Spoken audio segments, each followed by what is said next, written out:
မင်္ဂလာပါဒီဗီဒီယိုမှာကျွန်တော် capacitor ကောင်းမကောင်းစစ်နည်းလေးကျွန်တော်ပြောပြပေးသွားမှာဖြစ်ပါတယ်ဒီမှာကျွန်တော်မှာ capacitor 3ခုရှိတယ်တစ်ခုကနည်းနည်း size ကြီးတယ်တစ်ခုကနည်းနည်းသေးတယ်တစ်ခုက large size ပေါ့နော် size 3ခုရှိပါတယ်ဒီ capacitor 3ခုကိုကျွန်တော်စမ်းပြပေးသွားမှာဖြစ်ပါတယ်ပထမဆုံး capacitor စမ်းဖို့ဆိုရင်ကျွန်တော်တို့ multimeter ကိုဒီနေရာမှာထားမှာဖြစ်ပါတယ်ဒီနေရာမှာထားရင်ကျတော့ကျွန်တော်တို့ multimeter ကိုဒီလိုထိလိုက်တဲ့အချိန်မှာအတန်လေးမြည်မှာဖြစ်ပါတယ်ကျွန်တော်တို့ capacitor ကိုကောင်းမကောင်းစစ်ဖို့ဆိုရင်ကျွန်တော်တို့ capacitor ရဲ့အနုပ်ဒီဘက်မှာဒီအဝါရောင်လေးနေရာမှာသူကအနုပ်ဆိုပြီးမှရေးထားတယ်ဒါကအနုပ်ဒီဘက်ကအပေါင်းပေါ့နော်ဒီအနုပ်မှာအနက်ရယ်အပေါင်းမှာအနီရယ်ကျွန်တော်တို့ထောက်ပြီးစစ်ရမှာဖြစ်ပါတယ်အဲဆိုရင်ကျွန်တော်တို့ capacitor စစ်ရအောင်နော်အနက်မှာအနက်ကိုထောက်လိုက်မယ်အနီမှာအနီကိုထောက်လိုက်မယ်ဆိုရင်ကျွန်တော်တို့ဘာမှအတန်မမီပဲနဲ့ဒီတိုင်း value 1လေးပြထားပါတယ်ဒီအနေထားမှာဆိုရင်ကျွန်တော်တို့ capacitor ကောင်းတယ်လို့ကျွန်တော်တို့ယူဆလို့ရပါတယ်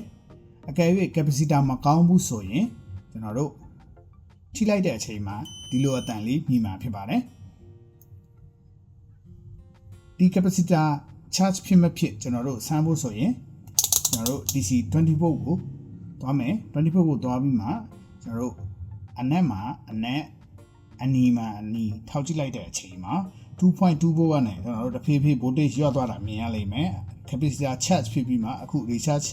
ဖြစ်သွားတာပဲဖြစ်ပါတယ်အဲ့ဆိုရင်ကျွန်တော်တို့နောက်တစ်ခုစမ်းကြည့်မယ်နော်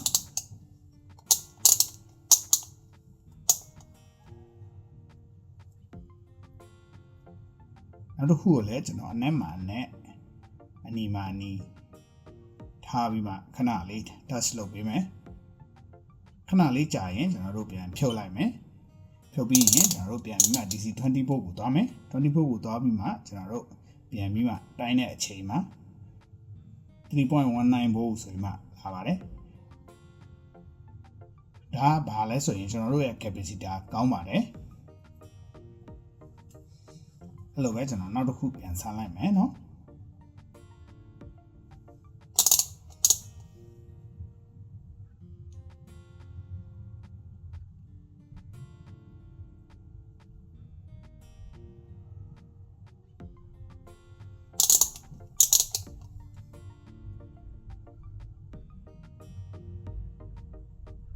ဒီ capacitor နည်းနည်း weak ဖြစ်နေပါတယ်